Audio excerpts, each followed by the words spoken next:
Hello दोस्तों, welcome to my channel Kartik one. और आज मैं आपके लिए लेके आया हूँ आंध्र प्रदेश के एक गांव में घटी बहुत ही रहस्यमयी घटना। तो बिना कोई वक्त जाया करे वीडियो को स्टार्ट करते हैं और खो जाते हैं अंधेरों में। दोस्तों, मैं आपको उस गांव का नाम नहीं बताऊंगा क्योंकि इससे मेरे चैनल को तकलीफ हो सकती है। और ये घटना जो है शिव नाम के एक लड़के के साथ घटी थी, इसलिए आगे की कहानी मैं आपको शिव के नज़रिए से सुनाऊंगा।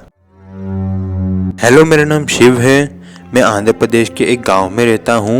मैं एक कॉलेज स्टूडेंट हूँ। मेरे साथ मेरी बहन भी उसी कॉलेज में पढ़ती है। हमारा कॉलेज हमारे घर से बहुत दूर होता है, इसलिए हम घर बहुत कम जाते हैं, या फिर आप ये कह सकते हैं कि हम घर जाते ही नहीं हैं। तो एक दिन हमने प्लान बनाया कि हम अपने कॉलेज में छुट्टी लेंगे और अपने गांव जाएंगे। तो एक दिन हमने कॉलेज से छुट्टी ली और अपने गांव जाने के लिए निकल गए। हम करीब शाम के 5 या 6 बजे अपने गांव पहुंचे थे। हम जिस जगह पे खड़े थे वहां से हमारे गांव का घर 2.5 किलोमीटर दूर था। जाने को तो हम चल के भी जा सकते थे, लेकिन हमने सोचा कि अगर हमें कोई बैलगाड़ी मिल जाए तो अच्छा होगा। बैलगाड़ी को ढूंढते ढूंढते हम आगे बढ़ते गए। कुछ देर बाद हमारे गांव का एक पुल वहां आ गया।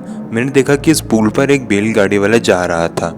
मैंने उस बैलगाड़ी वाले को बहुत आवाज लगाई, लेकिन उसने मेरी एक भी आवाज नहीं सुनी। तो फिर मैं उस बैलगाड़ी वाले को आवाज देते देते उस पुल के ऊपर चला गया। लेकिन हैरानी की बात तो ये है कि मैंने उस पुल के ऊपर जाके देखा तो मैंने देखा कि वहाँ तो कोई बैलगाड़ी वाला था ही नहीं। हैरानी की बात तो ये है कि वो पुल बहुत बड़ा था और इतनी जल्दी कोई पुल पार करके चला जाए ये हो ही नहीं सकता था।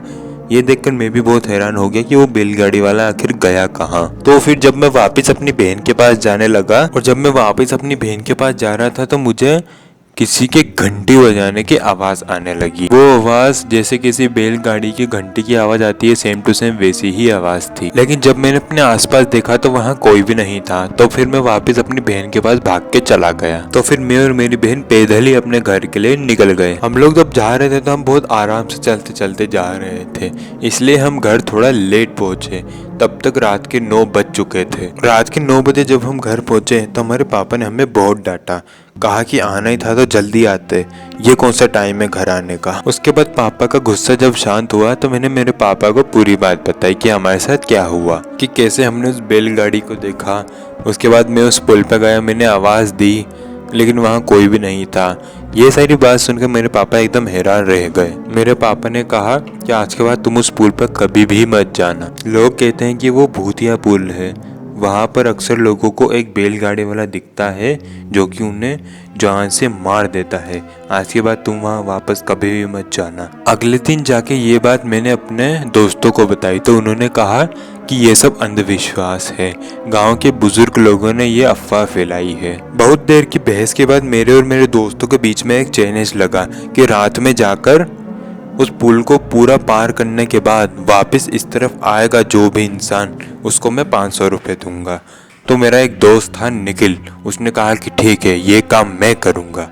वो बात अलग है कि वो अंदर से बहुत घबराया हुआ था। मेरे साथ मेरे 2 दोस्त और थे, जतिन और सुरेश। रात करीब 10:30 बजे हम उस पुल पर पहुंच गए। पुल पर पहुंचते ही मैंने मेरे दोस्त निखिल को कहा कि निखिल, अगर तूने इस पुल को पूरा पार करने के बाद अगर तू इस तरफ वापस आ गया तो मैं तुझे पूरे 500 रुपये दूंगा। यह कहने के बाद निखिल ने कहा कि मैं तेरा ये चैलेंज पूरा करके दिखाऊंगा।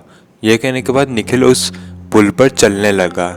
वो बहुत तेजी से पुल को उसने पार तो कर लिया और हमने उसको उस पुल को पार करते हुए देखा भी था। लेकिन हैरानी की बात यह थी कि 15-20 मिनट तक इंतजार करने के बावजूद भी निखिल वापस नहीं आ रहा था। अब मुझे मेरे दोस्तों को चिंता होने लगी थी कि निखिल का कुछ हो तो नहीं गया। इसके बाद मैं और मेरे दोस्त उस पुल पर चलने लगे और चलते चलते निखिल को आवाज देने लगे, लेकिन सामने से निखिल का कोई भी जवाब नहीं आ रहा था। फिर सडनली हमें निखिल के पुल के नीचे से रोने की आवाज आने लगी। हम लोगों ने जब पुल के नीचे देखा तो हमने देखा कि निखिल नीचे घायल अवस्था में पड़ा हुआ था। हम जब उसके पास गए तो हमने देखा कि उसका एक हाथ पूरी तरह से टूट चुका था और सर पर भी खरोंचे आई हुई थी। हमने जैसे तैसे करके उसको उठाया और हॉस्पिटल में भर्ती कराने ले जाने लगे। जाते वक्त उसने बताया उसने पुल को पार तो कर लिया था, लेकिन जब वो वापस आ रहा था तो उसे बैलगाड़ी की घंटी की आवाज आने लगी और वो जैसे ही पीछे मुड़ा तो उसने महसूस किया कि किसी ने उसको बहुत जोर से धक्का मारा है। उसके बाद वो नीचे पुल की तरफ गिर गया। ये सुनने के बाद हमने निखिल को हॉस्पिटल में भर्ती करवा दिया। और जैसे ही हमने निखिल को हॉस्पिटल में भर्ती कराया, ये घटना पूरे गांव में आग की तरह फैल गई। और ये बात जैसे ही मेरे पापा को पता चली तो उन्होंने एक बार फिर से मुझे बहुत डांटा और कहा कि मैंने तुझे मना किया था ना।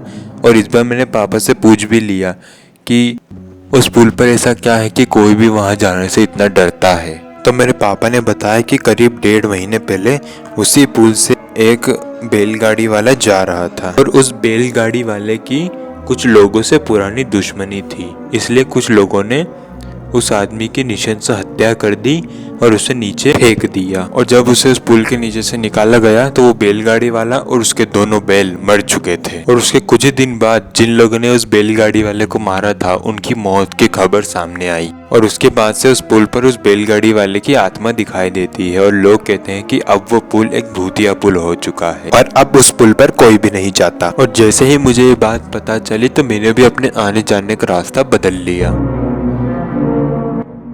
तो दोस्तों वीडियो होता है यहीं खत्म। वीडियो अच्छा लगा हो तो वीडियो को लाइक कीजिएगा। मिलते हैं अगले वीडियो में, तब तक के लिए जय हिंद जय भारत।